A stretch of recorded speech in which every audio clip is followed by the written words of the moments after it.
संविधान में जो है इसको करने में कर देने में क्या प्रॉब्लम है, क्या मुश्किल है। पार्लियामेंट में मैंने क्वेश्चन भी डाला था तो मुझे रिप्लाई दे दिया, ऐसे ही दे दिया से आसाम गवर्नमेंट ने कहा इसकी अभी जरूरत नहीं है इसलिए नहीं किया। अरे किसी राज्य को पूछकर हमारे संविधान को हम लोग क्या प्रयोग किया बिना रहते हैं? कहां है उदाहरण? किसी संविधान के एक आर्टिकल को किसी राज्यों के ऊपर निर्भर करके पूछ के हम क्या उसको इंप्लीमेंट करता है?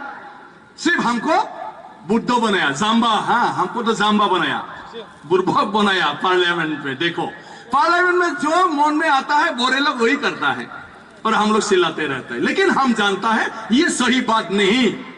अगर सचमुच मुझे उसी टाइम होम मिनिस्टर ने धोखा नहीं दिया है तो मैं सोचता हूं उसी टाइम का होम मिनिस्टर मूर्खो था, बुर्बक था, ये संविधान के बारे में नहीं जानता था, लेकिन ये देश का होम मिनिस्टर था।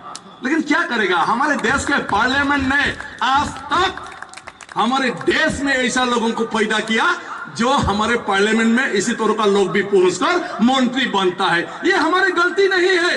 देश के जो लोग कानून बना रहा है, जो पार्लियामेंट में नया नया कुछ प्लान पॉलिसी लेके काम करने के लिए वहां पर बिल लाया है, उन लोगों का गलती है। वही लोग सही ढंग से काम करता, त्रिपुरा लैंड की कोई जरूरत नहीं पड़ता। तो इसके लिए हमको शर्म करना क्या जरूरी है? मैंने एक दिन कहा कि आपका रिलीवेंट नहीं है, मेरा रिलीवेंट नहीं है, ठीक है, लेकिन रिलीवेंट है ही नहीं, इसको भी जो पता नहीं है, इसका जन्म, इसका फायदा इस देश के पार्लियामेंट ने नहीं, इस पार्लियामेंट ने ही किया है। ये पार्लियामेंट ने ही मुझे बनाया। 60 इयर्स इंडिपेंडेंस के बाद विश्वजीत दैमरी जैसा एक मूर्ख आदमी भी इंडिया में है और यही इंडिया के सिस्टम का सृष्टि है। मुझ जैसे आदमी को सृष्टि किया जो पार्लियामेंट में कोई विषय का रिलेवेंट बात को समझता नहीं कि इसमें कब क्या बोलना है। इसी तरह का मैं फाइटिंग कर रहा हूं।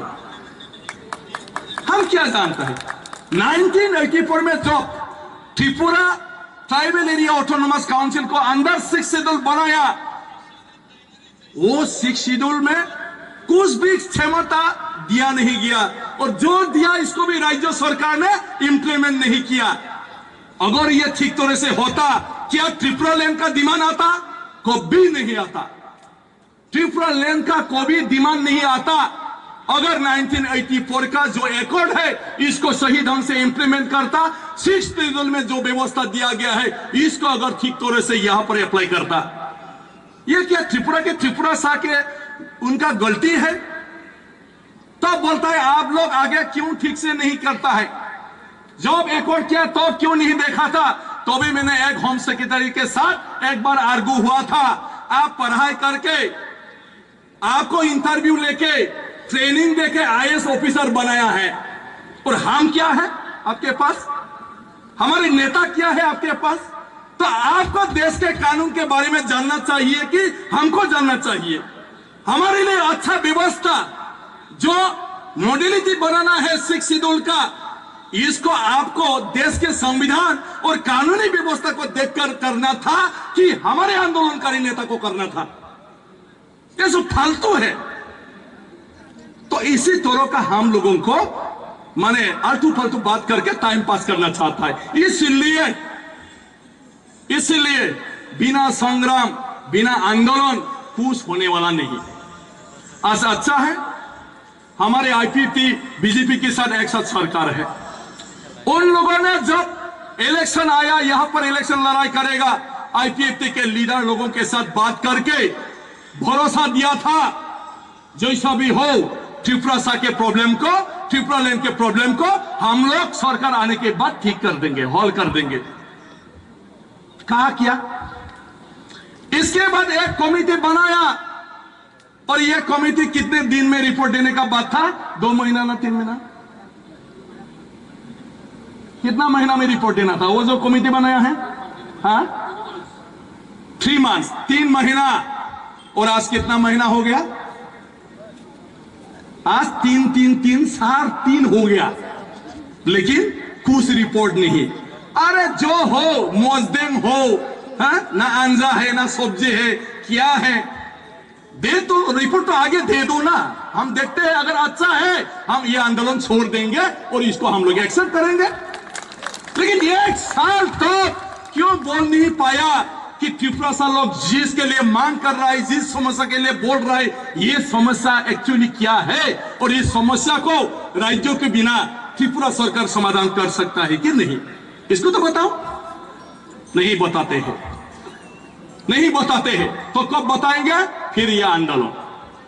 उपाय नहीं है, सब सरकार का गलत नीति के कारण आज ये हो रहा है।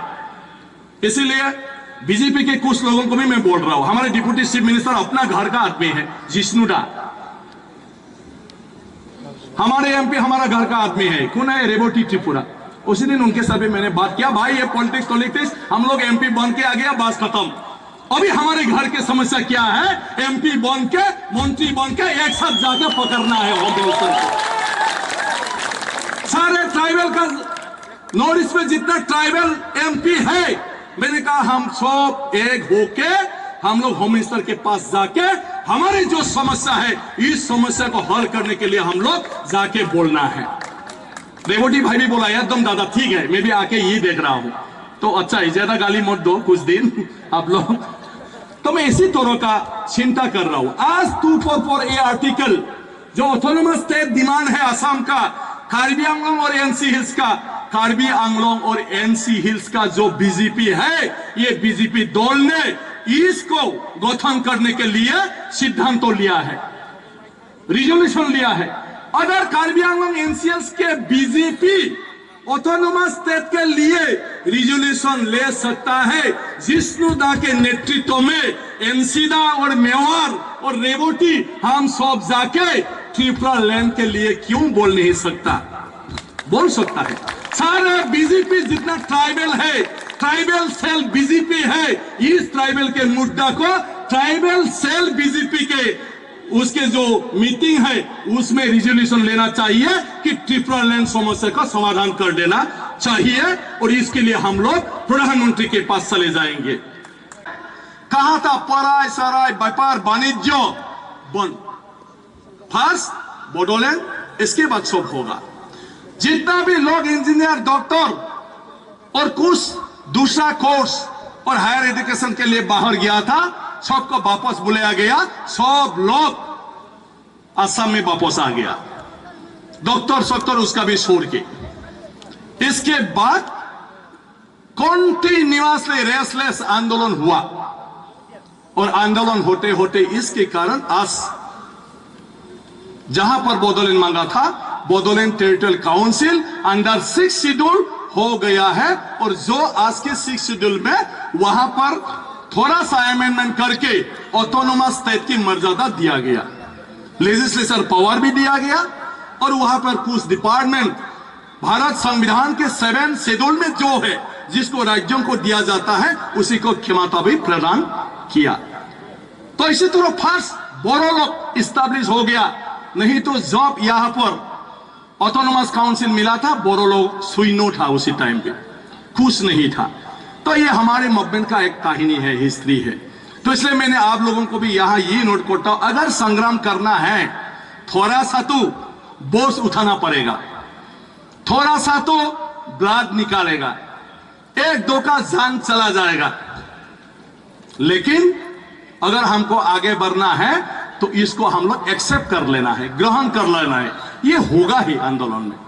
और ये आप लोगों का जो आंदोलन है ये अनकॉन्स्टिट्यूशनल नहीं है, ये प्रावधान है देश में, ये लीगल है, आपका डिमांड लीगल है, तो इस लीगल डिमांड को लेके आप लोग आगे बढ़कर जा सकता है।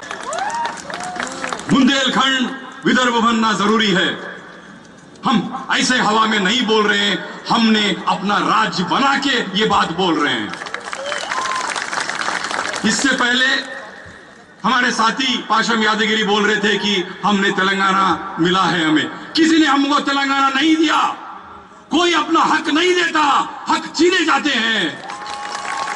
हमने अपना राज चलाने का हक लड़के छीना है, और किन लोगों से छीना है मैं अपने खुद की बात दोहरा रहा हूं।